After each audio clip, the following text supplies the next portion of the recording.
Bien, seguimos repasando los temas de la provincia de Buenos Aires, como lo hemos venido haciendo en las últimas semanas y con miras a lo que serán las elecciones primarias abiertas, simultáneas y obligatorias del 11 de agosto, recorriendo las listas de candidatos e invitando a los protagonistas, a los hombres y mujeres que se postulan para estos comicios, en este caso con una dirigente de extensa trayectoria en la ciudad de La Plata en el ámbito gremial. Ahora es candidata a diputada nacional por el frente que encabeza Francisco de Narváez y bueno, nos va a contar cuáles son las expectativas, las perspectivas y cómo es que el sector gremial, creo que en este caso el más explícito, está apoyando a Francisco de Narváez. La señora Susana Laburu, muy buenas noches, muchísimas gracias por estar aquí con nosotros. Buenas noches, ¿qué tal? Gracias. Bueno, cuéntenos cómo es que llegó el sindicalismo a cerrar tan firmemente con Francisco de Narváez.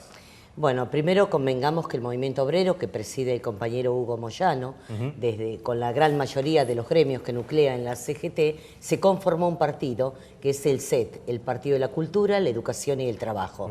El objetivo era sin ninguna duda hacer un armado político para poder disputar espacios políticos que en definitiva son espacios de poder, porque uno lamentablemente veía que los destinos de los trabajadores, con distintas leyes aprobadas o no, iban a favor o en contra de los trabajadores y se debatía en el ámbito de las legislaturas provinciales o en el Congreso de la Nación sin ningún tipo de participación y mucho menos incidencia del movimiento obrero.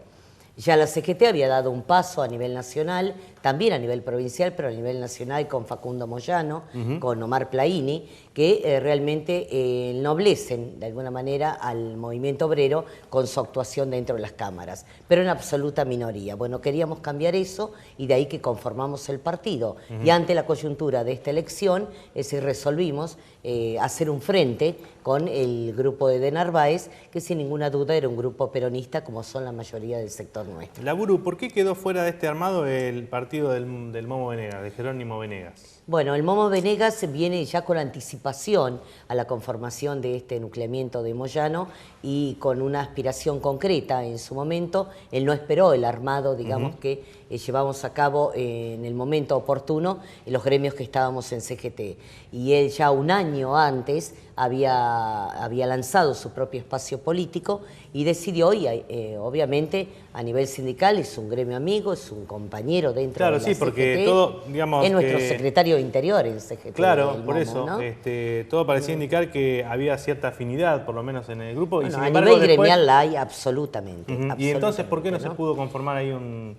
Porque él se adelanta y decide con legítimo derecho, es decir, a catapultarse en un cargo legislativo y creemos que merece todo. No hubo la posibilidad de No, él mantuvo su alianza, es decir, con otros sectores, empezó a hablar con sectores que a nuestro entender no eran los más oportunos y bueno, quedó conformado de esa manera, pero hace menos de 15 días compartimos un almuerzo, aparte él va a las reuniones del Consejo Directivo de la CGT y la relación es absolutamente de hermandad, ¿no? Como corresponde.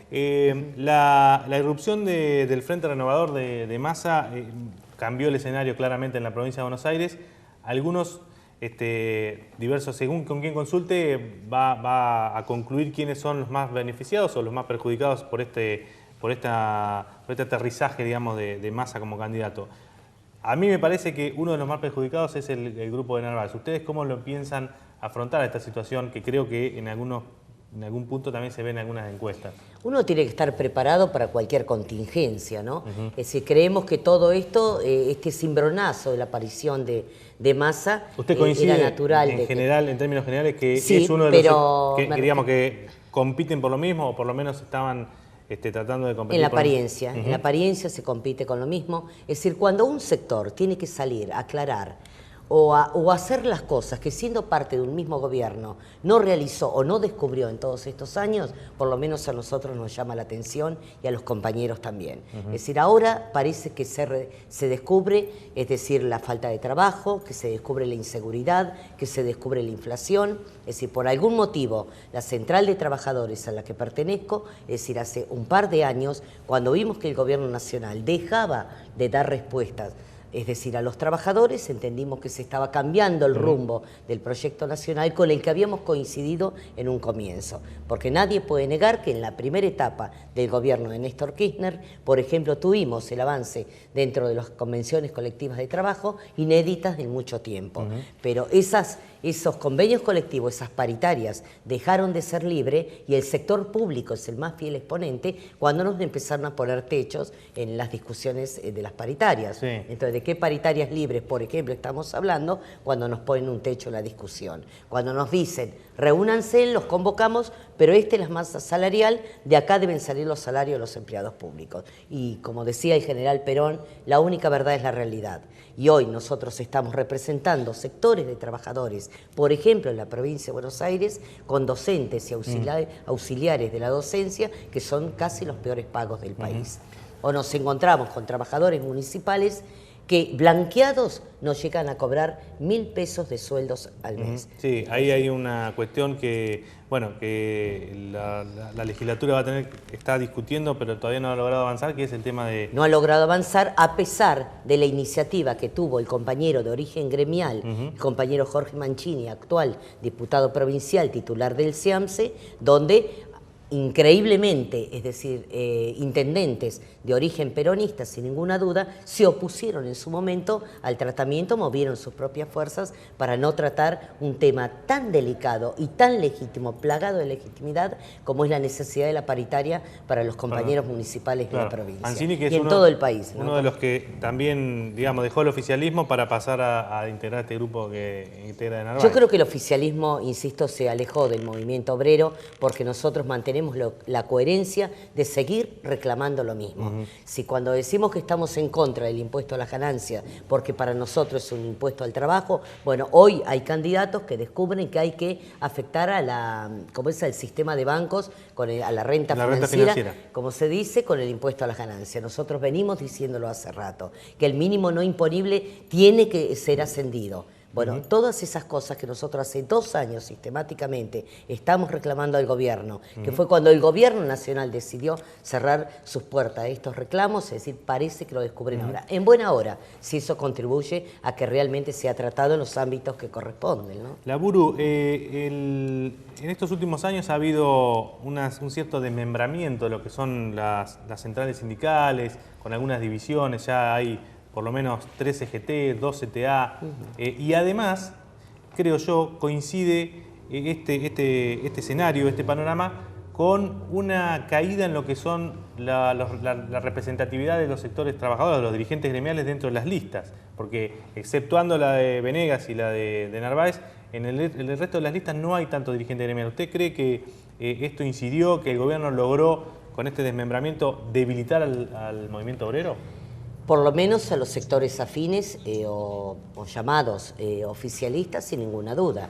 Sin ninguna duda, porque nadie puede negar que el dirigente gremial no es que no deba hacer política. El dirigente gremial todos los días hacemos política sindical dentro de las estructuras. Pero como dije anteriormente, para lograr que las conquistas gremiales realmente se plasmen, por ejemplo, en un ámbito legislativo o del Congreso de la Nación, necesita del protagonismo de los propios trabajadores a través de sus dirigentes. Creemos que a este sector de compañeros que decidieron a cambio de nada, evidentemente, o es casi...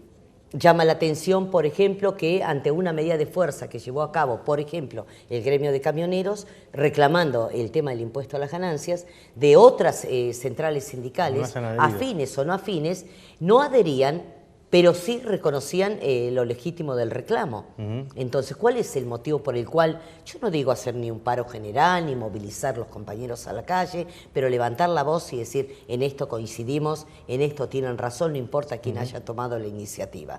¿Ha sido entonces, en ese caso, una estrategia del gobierno de debilitamiento del Sin sector? Ninguna duda, pero son tan culpables... Que ha tenido éxito, claro, digamos. Son tan culpables, tanto el gobierno, con esta actitud divisionista, como de aquellos que se dejaron dividir, sin ninguna duda. Última pregunta, Susana. Después de las elecciones y cuando tal vez pase un poco esta efervescencia, ¿usted cree que Caló se puede llegar a acercar nuevamente con Moyano, Venegas dejar de lado la cuestión y terminar uniéndose todos en una misma CGT. ¿Cómo la ve a esa Es el posibilidad? objetivo, el objetivo, ya lo citaba yo a Perón y Perón decía si había más de una CGT, no había ninguna CGT, ¿no? Es el objetivo.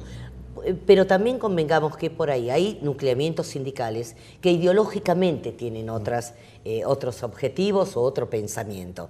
Pero aquellos que nos hemos nutrido mayoritariamente del movimiento nacional y popular, que fue el peronismo, es decir, es muy difícil mantener una desunión. De hecho, hay compañeros con los que se está dialogando de la otra CGT y no tendríamos, al contrario, ningún problema en, como quien dice, en abrir los brazos para recibirlos. Tengas en cuenta que, por ejemplo, hay un gremio que se ha incorporado en el día de hoy, prácticamente estamos esperando que asuman, que es de Aeronavegantes, Claro. que es un grupo de dirigentes jóvenes, es decir, que han logrado mantener la conducción Ha del desplazado gremio, al sector más afín al kirchnerismo dentro a pesar de de esa todo conducción, el ¿no? embate de lo que se conoce como la Cámpora y el gobierno nacional. Hoy fueron recibidos en la CGT, realmente esto Y ese sector evidencia una realidad. Deja la CTA oficial y pasa a la CGT. Exacto, sí.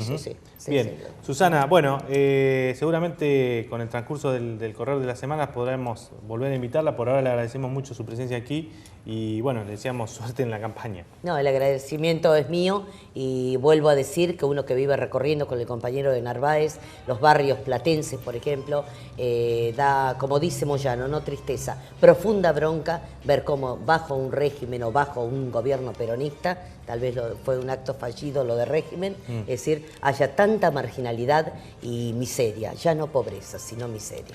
Susana Laburu, candidata a diputada por la agrupación que lidera Francisco de Narváez, estuvo aquí charlando con nosotros en Lado P. No se vayan, en un ratito volvemos.